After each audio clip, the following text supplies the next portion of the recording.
Hello folks, it's the Pace Chaser again. Welcome to another one of my videos. This is the second of two looking at the proposals that were made in the 1980s to reintroduce trolleybuses to parts of West and South Yorkshire. In the first part we looked at some photos and publicity, talked about what was proposed and why it didn't happen in the end. In this second part we're going to follow the route of the trial trolleybus route in Doncaster. You may remember that South Yorkshire Passenger Transport Executive, or PTE for short, built a trial trolleybus route. They thought that if they had something tangible to show the government might give them the funding they needed to build a system. The route in question ran from the bus garage at Leicester Avenue down Sandall Beat Road to Sandall Beat Wood, and I'm here at Sandall Beat Wood at the outer end of it. So we're going to walk along the route and see what, if anything, is left of it. So the wires would have come in from Sandall Beat Road straight ahead of me, the other side of the parked car there. They would have gone round what is now a car park. It was just a clearing in the woods back then, but they would have swung round right round through 180 degrees and then gone back up Sandall Beat Road to enable the trolleybus to turn round.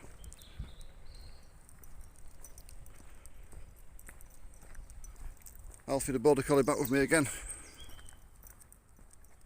So this route was constructed in 1984. It was built by Balfour Beatty, who were one of the partners in the trial trolleybus scheme.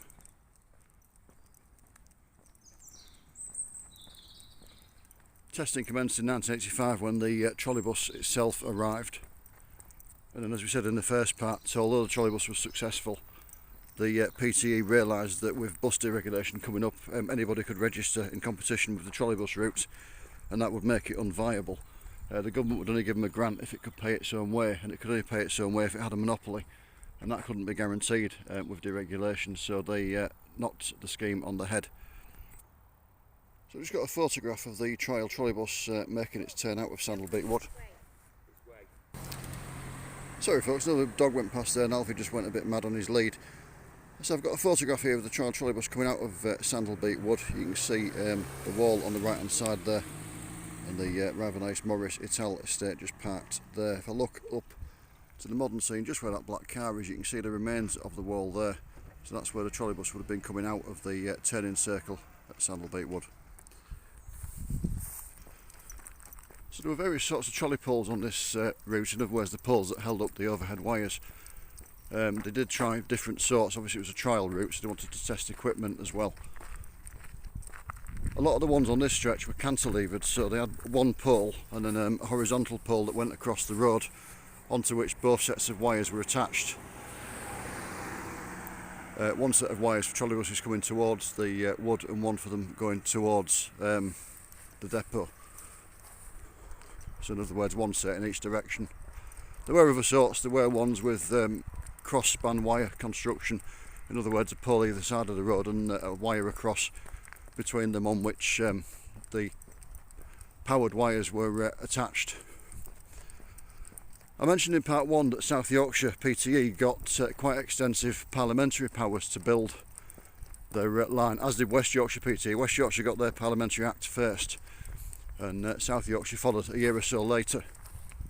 In both cases the government gave them permission to basically put trolleybus wires anywhere they wanted. The reason for that, the government didn't want to be bothered every time they wanted to extend a line or do a minor variation by an application for another Parliamentary Act. So they basically gave them carte blanche just to put wires anywhere they wanted to throughout the county. They realised afterwards that they'd been a bit too generous with that, and they didn't make the mistake again, as we said in part one. But they didn't actually use the parliamentary powers for a few yards of this trial trolleybus route.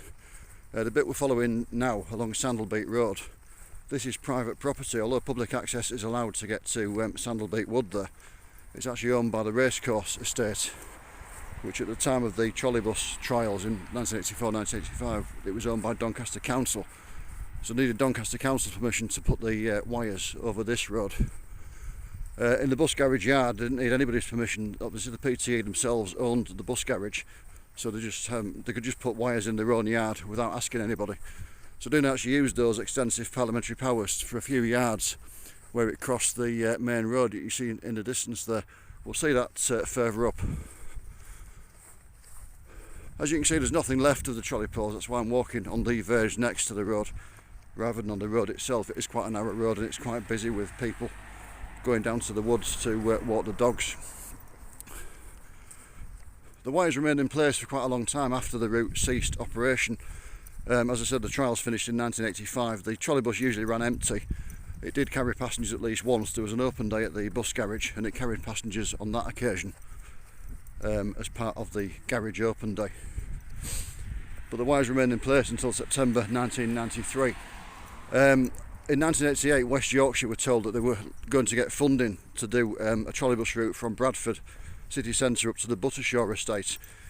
And they approached South Yorkshire PT to ask if they could use their wires along here to test their trolleybuses and also to train their trolleybus drivers on how to drive them. The PTE gave them permission to do that, but unfortunately the West Yorkshire scheme fell through.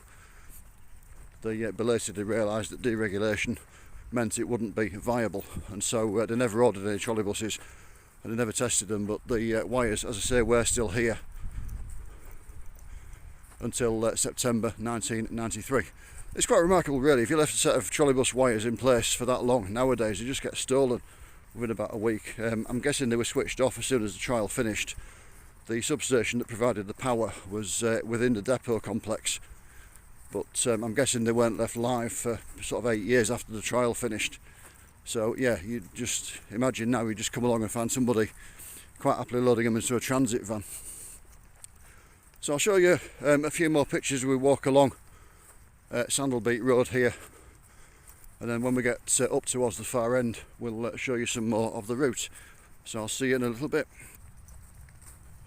So we're still continuing up Sandall Beat Road. You can see the racecourse off to the left there. In about a week from now the St Leger Festival starts. It's early September 2023 at the moment.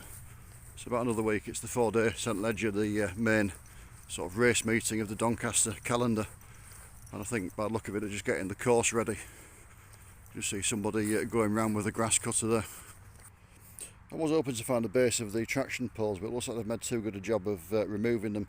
There is a slightly odd looking sort of circular indentation there, which may be where one was previously. But the whole ground undulates quite a lot, as you can see, so it's very difficult to tell really where they would have been. So again, there's a crater there on the side of the road that may or may not have been where a trolleybus pole was. You see they've allowed the trees to grow up quite a bit. They overhang the road in quite a number of places now. So you wouldn't get a double-deck trolleybus down here now if the wires were still in place.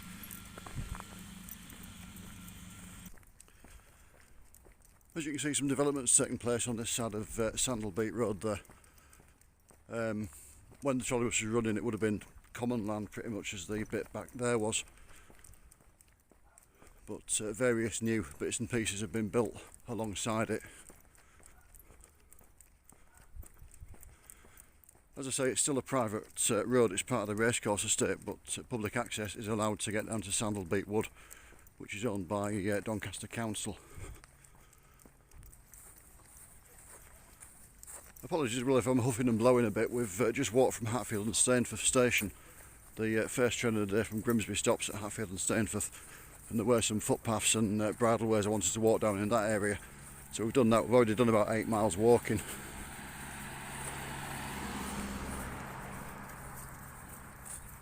It's Wednesday the 6th of September 2023.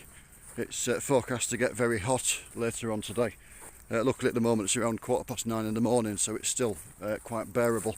It's about 17 or 18 degrees. So we should be back on the train home before it gets a bit silly. You can just see over in the distance there the yellow framework of the building. That's the back of the bus garage at Leicester Avenue. We'll see that building in more detail in a bit. Now I did a series called Tramming It, where I walked around the tram and trolleybus routes in Grimsby and Cleethorpes. There were 6 parts plus a short supplementary video for the Grimsby and Cleethorpes bit, and there were 2 others for the Grimsby and Immingham Electric Railway. Please check all those out on my channel if you're interested. But for anybody who watched them, you will know that where there were trolleybuses there were roundabouts. When the tram got to its terminus, the driver just got out, walked to the other end and drove back again. But trolleybuses had to turn round, hence the turning circle down there at Sandall Beat Wood. That's now the car park for the Woods. So just up ahead of us is a roundabout, or a mini roundabout, which we'll see very shortly. So I've got another before and after one here of the trial trolleybus. making its way up. You can see it's looking back towards the woods. I think it's roughly at this point here. You can see the left turning just ahead of me there, just where the cars come past. And I think where the horse boxes are on the right is where the right hand turn was, with the height bar across it, although it could have been here. I think it's probably more likely to be back there. So yeah, before and after again. There's the bus with the wood in the background, and there's how it looks today. All the photos I'm showing you on this one are copyright joint between myself and Bus Slide of Blackpool. Just mentioned that as I'm going along. So we're just coming to the far end of the route. As you can see, it wasn't very long, it was about a mile altogether. If I look back, you can just about see the wood in the distance there that we've come back from. So yeah, it was about a mile. And we're just coming towards the end where the bus garage is. I've got another before and after photo to show you before we go across there. But we are just approaching the roundabout that I mentioned previously.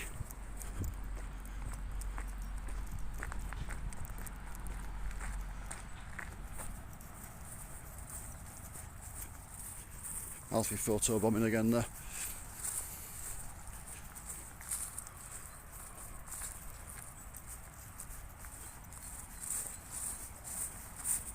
And so here we go, just approaching the roundabout. Now, as far as I know, this was put in as part of the trolleybus trial. It may have been here before, but I don't think it was. As you can see from the previous photograph, the road wasn't all fully surfaced back then, so it wasn't as developed. But the idea of this, there was the main trolleybus route went off to the right there, where the horse box is just coming towards me, and across into the garage.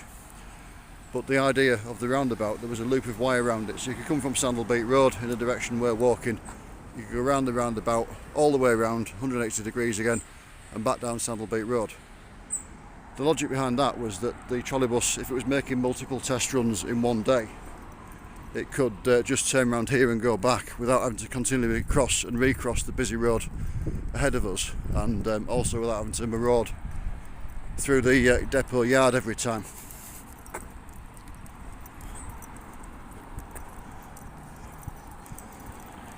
So you can see the garage there with the bus just coming out. I've got the final before and after photo taken from around here of the trolleybus standing. You can see that yellow frame building in the background of this photograph, and that's how it looks today. So although it looks a fairly new building, it isn't. It was actually built in 1983, so it was here when the trolleybus trial was taking place. So as I say, the wires turned round so the trolleybus could go back down Sandall Beat Road there, and then the main route carried on through here, and it went straight through the intersection there, across Ledger Way, which is where the cars are going, and into the depot yard. You can probably just see ahead of me one of the trolleybus traction poles surviving, and another one just to the right of where the bus is. So we'll go across and have a look at those in a moment. So as we said, Sandall Beat Road was private land, the depot was private land, so the only part of the route that actually needed the parliamentary powers was where it crossed this road here. So basically from the give way line through the intersection and across into the bus garage gates there, and that was it. That's all they used the parliamentary powers for, just that little bit. So we're just approaching the garage. This is the original part of it that was built by Doncaster Corporation Transport. The Corporation Transport's bus services were subsumed into South Yorkshire PTE in 1974. At deregulation, they set up what was called an arm's length company, so it was run like a private company, but the PTE held all the shares. That was called South Yorkshire Transport, but traded as South Yorkshire's Transport. And then that was sold to its management and became known as Mainline. A quarter share of it was sold to Stagecoach, but the Monopolies and Mergers Commission weren't happy with that, so they made them sell it. So they sold that quarter share to First, and then First went on to buy all the rest of the shares. So it became First Mainline, then First South Yorkshire, and at the moment it's trading, as you can see, as Doncaster's Red Buses. But the same garage has served all of those different people. So the trial trolleybus route came in across there from Sandall Beat Road, straight across the intersection here and through into the bus garage yard. As you can see, this is one of the trolleybus traction poles. It's still got the electrification warning flash on to warn about the overhead lines, and it's the old sort from the 1980s. The British standard was changed in the early 90s, but that's the old sort still. So there was a line of poles that went down the depot yard to where the buses are parked in the background, and then it turned around again for 180 degrees, came back down the other side of the depot yard, and there's a traction pole there which I'll take you across to see in a moment.